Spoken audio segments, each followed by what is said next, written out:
You're listening to 93.3 WMMR. This is Public Affairs. I'm your host, Markus Goldman. With me today is retired Army Brigadier General David R. Irvine. He was also a state legislator for the state of Utah. He works with the Constitution Project on detention, interrogation, and the Constitution, and he is here to speak in the city of Philadelphia about those issues, as they are very important, as is the war on terror. General David Irvine, thank you very much for taking time to come by today. It's a pleasure to be here. Thank you. You bet. Now, before we start talking about what you're doing in Philadelphia and what you're going to be speaking about today, could you give us a little bit of background on who you are and how you got involved with this Constitution Project? Yes, I'm an attorney, as you mentioned. I enlisted in the Army Reserve in 1962. I was trained as an intelligence analyst. I later received a direct commission as a strategic intelligence officer. I spent 18 years teaching prisoner of war interrogation and military law to about 1,000 airmen, soldiers, and Marines. And I became involved in 2005 with a group of about 60 retired admirals and generals who were very concerned and alarmed about the United States policies and practices which involve torture as a consequence of the so-called war on terror. And as a result of my involvement with that group of retired flag officers, I was invited to participate as a member of a task force on detainee treatment that the Constitution Project put together about 2.5 years ago. And we have conducted what we believe is probably the most comprehensive examination of interrogation and detention policies in the United States, with one exception, and that would be the Senate Committee on Intelligence, which has done an exhaustive study based on classified information. We did not have access to classified documents, and so our report was based on open sources and interviews with many people who were involved as interrogators, as former prisoners, as officers, as representatives of foreign governments who were all involved in the activities that were the subject of our report. It's available online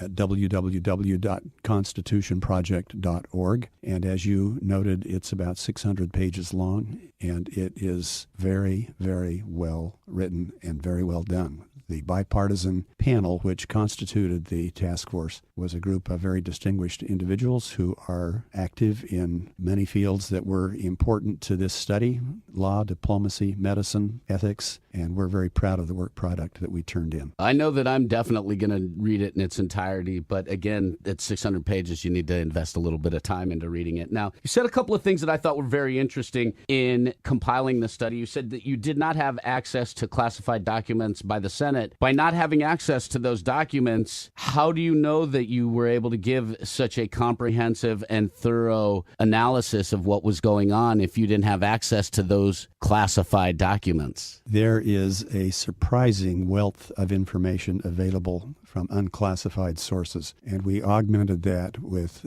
many interviews in the United States and overseas. The most important conclusion, in our opinion, that we reached is that it is indisputable. This is a unanimous finding of this bipartisan commission. It is indisputable that the United States engaged in torture in many cases, many instances, and across many theaters of conflict during the last 10 years. This has never been, previous to this time, a policy or an adopted practice of our government, but it became that after 2001. Is this a practice that is done, and I apologize if this is pushing it, but it seems like you have these men who have this lust and greed for power, and they're the type of people who would engage in this type of behavior. And it seems that there's an agenda involved with the torture that maybe isn't for the benefit of all of America, but for a few. I think that's a naive assumption about torture and about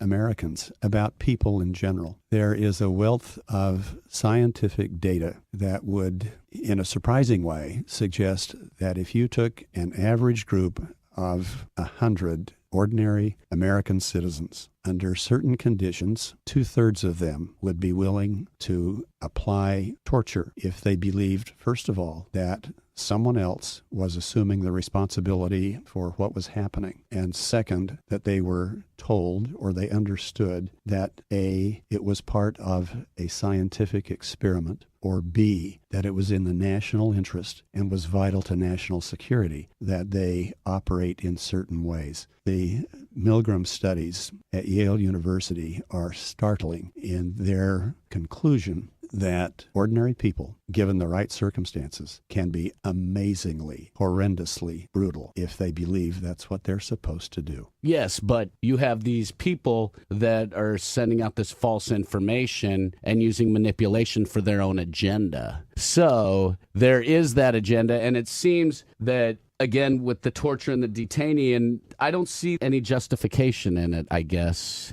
With the war on terror, we now have proof released through documents that have been released that the United States government was involved in gassing Iranians with the Iraqis. So if that's the case, why are we policing the rest of the world? Why are we doing these things if we're committing the exact same crimes that the people we're going to war with are doing? Well, you're making my argument for me, which I appreciate. It's difficult in the case of torture, for example, for us to lecture other nations about their policies respecting human rights if what we do is really no different from the conduct that we are upbraiding China, the Russians, the North Koreans. It's an interesting question because if you take an Afghan peasant or an Iraqi farmer, they likely are not well-versed or experts in American constitutional law. They don't understand that. They don't care It either. doesn't mean anything to them. But the one thing they do understand, wherever they are, whoever they are, is hypocrisy. And if we are not conducting ourselves in a manner that is consistent with how we are lecturing other nations about how they should conduct themselves, there's a disconnect that we cannot overcome. As a member of the military, your job was to uphold and protect the Constitution, correct? That's correct. Now, with this, our military's job is to uphold and protect the Constitution. Why are they not arresting the men that are perverting and abusing the Constitution, as their job is to protect the Constitution, not the men who are abusing it? So why is that not happening under proof that all of this is going on? Well, let me give you a short answer to a complicated question. You have to remember that at the beginning, when the war on terror commenced, there was a concerted effort on the part of a small group of people to relook at our obligations under international law, specifically the Geneva Conventions. And as a consequence of this small group of about 5 or 6 lawyers, none of whom had much experience, if any, in interrogation with the military, and certainly none with Arab-speaking Muslims. But they reached a conclusion that they could define certain kinds of interrogation practices as being something other than torture. That's why we have the euphemism enhanced interrogation. It sounds good. It's a soft form of saying we don't do anything that could possibly be classified as torture or as in violation of federal or international law. And by redefining what torture meant, we allowed torture under a different name to occur across a broad spectrum of our activity in the Middle East. Let me again go back to one of the definitions that was used in the memoranda that were proffered by the Department of Justice in justifying the kinds of activities and conduct that we are now concerned about. There was a section in one of those legal memoranda that essentially said if the President of the United States orders something to be done, that's not a violation of the law. And when you adopt that standard, and that standard should sound familiar to a lot of people who are old enough to remember Richard Nixon. That's precisely the standard that he said justified what happened in Watergate. If the president orders something, it's not a crime. And that line of reasoning, surprisingly, still had currency in 2001, 2002, 2003. It had it in 80 with Reagan. I mean, since Reagan, it's been the same way. Every president has been the same way. I mean, that's straight across the board. And it's this way. There's no right or left politics. It seems to be a common thread amongst all politicians. And again, because we're doing something bipartisan, I don't want to blame Republicans or Democrats because I think all people are to blame for the mistakes that we've made, and party has nothing to do with it. I think we've made bad decisions, and I think we've overreacted and handled things improperly without doing as much research as we could have. Like, some of the stuff that I did read is that they find that you don't get as accurate information necessarily by torture. People give as much false information as they give accurate information with torture. So it seems that it doesn't make sense in a lot of ways because you don't know if you're getting good information. Well, that's a central problem with coercive interrogation. The object in any interrogation is to learn what the truth is. And if you engage in conduct in the course of an interrogation that makes it difficult for a person to accurately recall or relate what you're trying to draw from that person, you defeat your own purpose. There are a couple of dangers with coercive interrogation that many people don't stop to think about. The first is that there are people who, no matter how brutally they are tortured, will refuse to divulge any information, and they will die rather than talk. And this has happened in our experience in Iraq and Afghanistan. We have killed prisoners who refused to talk at all. And we don't know what information they might have given us had we approached them in a more productive manner. The second issue with coercive interrogation that is very, very important is once you decide that torture is acceptable and that it is effective, then you have to ask yourself, I believe, how many innocent people are you willing to torture to get information that they don't have? And what are you going to do to recompense them for the damage that you have done to them personally, to their families? We have never addressed that problem. We haven't addressed that problem yet, even though many of the people who were characterized as the worst of the worst at Guantanamo were guilty of nothing more than having been in the wrong place at the wrong time. The percentage of Guantanamo prisoners who were captured, quote, on the battlefield, unquote, is very, very small. Most of them were sold to us by the Northern Alliance in Afghanistan for amounts as little as $4,000 to $10,000. That's basically human trafficking, is kind of what it is. Well, it was not a smart way to go about collecting information that would be of intelligence value. Okay, so why is there no accountability from these people who have made these decisions? There has to be accountability. I mean, if I'm being held accountable because I'm drinking and driving, these guys are killing people, innocent people. Why is there no accountability? That's a political question, and there is a political answer. The political answer is this administration does not want to look backward. It wants to go forward. It does not consider what happened in the past to be a productive inquiry that will get us through the next 10, 20 years. It's the exact same pattern that we had the previous 8 years, though. It's the exact same thing almost, just a different political party. It really is. The Senate Select Committee on Intelligence has spent 3 years studying interrogation policies and detention policies. That committee has had access to all of the classified interrogation reports that the CIA compiled, that the Defense Intelligence Agency compiled, everything from everybody. Their report, we understand, is about 6,000 pages long. It's classified. Question before that committee right now is, do we release what we have studied and what we have compiled and what we have concluded? And that question, unfortunately, is caught up in the partisan political game that's being played in Washington, not just with respect to this issue, but with respect to so many others. Can I venture to answer why it hasn't been released? Sure. My guess is that there are so many politicians that will go to jail and will be tried for treason. If it is released because of the crimes that they have committed,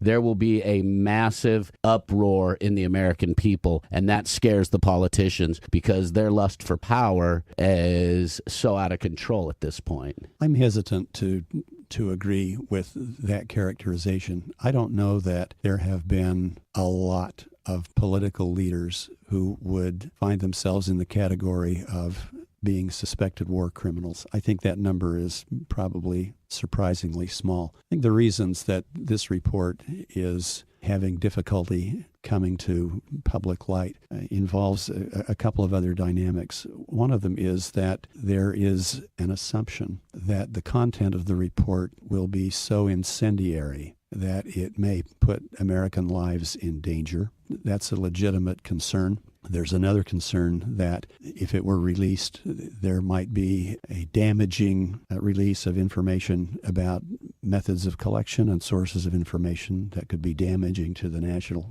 security interest of the country. You have to evaluate that in terms of the length of time that has gone by since many of these people were interrogated. Mm-hmm. And the third reason that is offered, for what it's worth, is that the report would be incredibly damaging to morale at the Central Intelligence Agency. I think legitimate concerns. People may agree or disagree with all or portions of them, but they're out there, they're legitimate. What people believe is an issue. I think the question that's more important to ask is, if we have engaged in these kinds of practices, which are illegal, which are immoral, which are prohibited by federal and international law, we will never really get beyond that until we are willing to face up to what we did and at least come to terms with it. And the only way we're going to be able to prevent this kind of reliance on torture from bubbling up the next time there is a terrorist attack, and there will be others in the there future, will be plenty, is if people really understand what we did and what it did not produce for us. Because we could find no evidence in our review of the material we looked at that coercive interrogation produced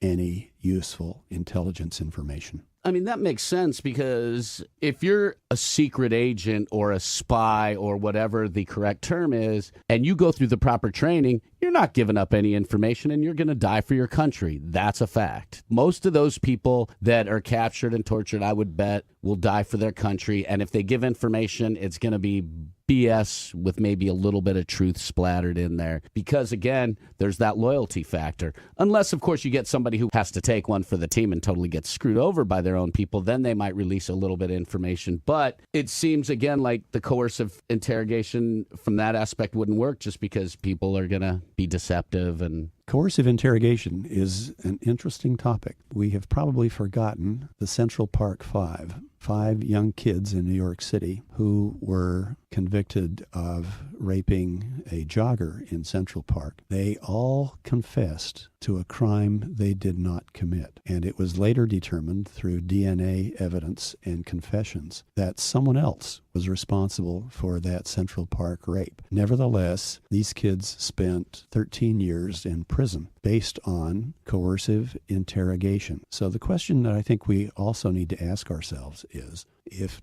torture is the effective shortcut to truth that its proponents and advocates insist it is, why don't we apply it to domestic criminal law? Why are we reserving that shortcut to truth just for use in cases of suspected terrorism? Most people in the United States, a majority today, 51%, believe that torture is effective and that it ought to be used in certain instances that are vital to protecting the nation. What these people don't realize or understand is that it is not a shortcut to truth, and they don't understand what we have done in the name of enhanced interrogation. So let me just tick through some of the techniques that can be described as enhanced interrogation. Let's talk about just ordinary beating the crap out of somebody. Not just punching them a few times, but beating them with such severity that you fracture bones. That is enhanced interrogation. Sleep deprivation for periods of up to 3 days, 5 days in sequential stretches.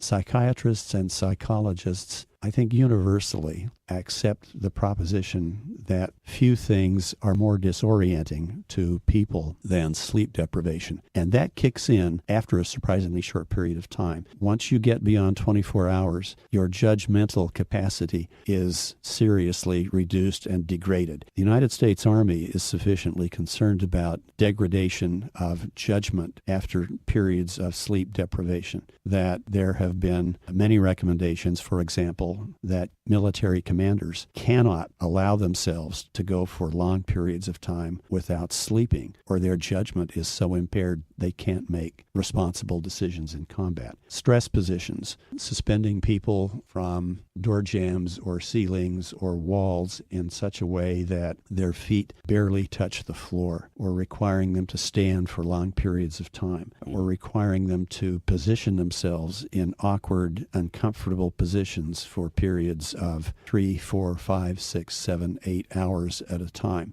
subjecting people to variations in temperature, inducing hypothermia by leaving people out in the cold in sub-freezing weather overnight. By the same token, keeping them in sweat boxes during the day. The use of nudity and sexual humiliation. What do you mean by sexual humiliation? This is primarily a factor in our experience with Muslim men who are very, very sensitive about personal nudity, either with other men, but particularly in front of women whom they do not know and with whom they don't have a marriage relationship. We have stripped Muslim men and have paraded them in front of American female interrogators as a way of humiliating them and taking away their own sense of self-dignity and self-respect. Object rape, in some instances. That's disgusting. With bottles. That's disgusting. The American government has done that? We have contracted out to other countries interrogations that we did not want to dirty our hands with, but we had no objection to whatever methodology those other forces employed. That makes us still guilty. We have used electric shocks. We have withheld medical treatment. We have manipulated diet. We have engaged in mock executions or threatened to execute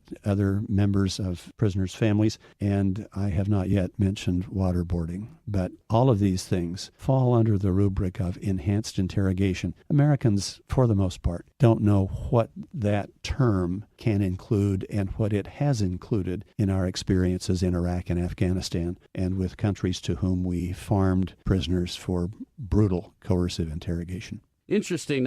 Another form of torture that I read about was them blasting like metal music, some of the really hardcore thrash metal bands in loud volumes. Is that enhanced interrogation, or is that more just an annoyance? Well, it's hard to characterize any of these heavy metal bands artistically as torture, and I'm not going to do that. I think the use of that kind of music in those settings was really intended as a way of keeping people awake, of making it impossible for them to concentrate on anything but what their interrogators and guards wanted them to think about. If you're exposed to classical music for 36 hours straight at high decibel volumes, and that's coupled with dietary manipulation or sleep deprivation, which is what it's all intended to promote, it's going to have the same effect. So it's not a question of some particular type of music versus something else. That's a pretty subjective issue. Yeah. I was curious because I'd read about the fact that they use the music, and it makes sense that they would use it as part of sleep deprivation. Now, before you started talking about this enhanced torture, you mentioned a few things that I want to talk about regarding the release of the big report, the classified report. You said that the safety of Americans is being put in jeopardy. No, I'm saying that's one of the arguments. Yeah, one of the arguments releasing against releasing the report.